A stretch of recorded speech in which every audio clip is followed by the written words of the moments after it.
Assalamualaikum warahmatullahi wabarakatuh. Perkenalkan, nama saya Rida Fitri dari kelas 3B, Prodi Ilmu Kesehatan Masyarakat, Fakultas Kedokteran dan Ilmu Kesehatan Universitas Jambi. Nah, di video kali ini saya ingin membagikan sedikit informasi dari yang saya dapat dari hasil wawancara dengan salah satu pelaku usaha. Nah, narasumber saya kali ini bernama Ibu Ernita. Beliau lahir pada tanggal 22 Desember 1982 di Bukit Tinggi. Beliau ini sudah menikah dan mempunyai 3 orang anak. Nah, alamat usahanya sekarang yaitu di Hutan Kota Kenali Asam Bawah. Perjalanan usaha Ibu Ernita dimulai sejak 4 tahun yang lalu, di mana beliau akhirnya menginginkan suatu usaha, yaitu usaha laundry. Nah, latar belakang dari usaha ini yaitu atas penawaran seseorang yang menginginkan beliau ini untuk menggantikan kepemilikan usaha laundrynya. Akan tetapi karena suatu alasan itu tidak jadi, sehingga beliau akhirnya memilih membuka usaha laundry sendiri yang bertempat di Purnama di dekat puskesmas. Akan tetapi usaha di lokasi Purnama ini hanya berjalan selama 6 bulan, dikarenakan tempat yang dipakai untuk usaha itu merupakan tempat sewaan, bukan milik sendiri. Akhirnya Ibu Ernita memilih untuk pindah ke rumahnya di Kenali dan menggunakan garasinya sebagai tempat untuk laundry.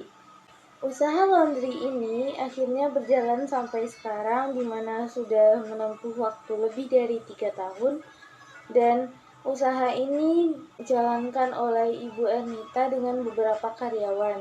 Memulai suatu usaha tentunya nggak lepas dari berbagai tantangan yang akan dihadapi. Begitu pula dengan usaha Ibu Ernita. Pertama dari segi kesehatan. Seperti yang kita tahu bahwa sehat dan sakitnya seseorang itu tidak pasti. Nah, ada kalanya Ibu Ernita sakit sehingga usahanya ini mengalami penurunan. Kendala selanjutnya itu terkait dengan status Ibu Ernita yang merupakan seorang ibu dan anak-anaknya masih sangat balita, sehingga memerlukan pemantauan yang ketat. Tantangan selanjutnya yaitu ada kalanya barang laundryan pakaian tersebut bisa tertukar ataupun hilang. Tantangan selanjutnya yaitu terkait dengan lokasi, di mana daerah tempat tinggalnya Ibu Ernita ini termasuk perumahan dan cukup sepi penduduk, sehingga kesempatan untuk mendapatkan pelanggan yang banyak itu cukup rendah. Yang terakhir yaitu kendala waktu mengantar, di mana kadang ada kalanya pelanggan tidak sedang berada di rumah sehingga pengantaran harus diulang di lain waktu. Dan hal ini tentunya merugikan dari segi biaya bensin dan juga waktu. Adapun rencana lain yang diinginkan Ibu Ernita di masa yang akan datang terkait dengan usahanya yaitu tidak hanya berfokus untuk melanjutkan usaha laundry, tapi juga ingin membuka usaha toko plastik. Alasannya karena di zaman sekarang permintaan dan juga tingkat pemakaian plastik itu semakin meningkat, di mana apa saja sekarang menggunakan plastik di kehidupan sehari-hari kita.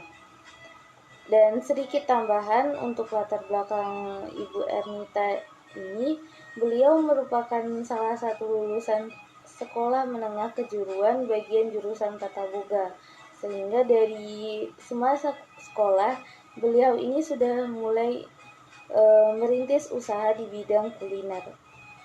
Nah, itu dia hasil rangkuman dari wawancara saya dengan narasumber Ibu Ernita. Sekian yang dapat saya sampaikan di video ini, semoga bermanfaat. Wassalamualaikum warahmatullahi wabarakatuh.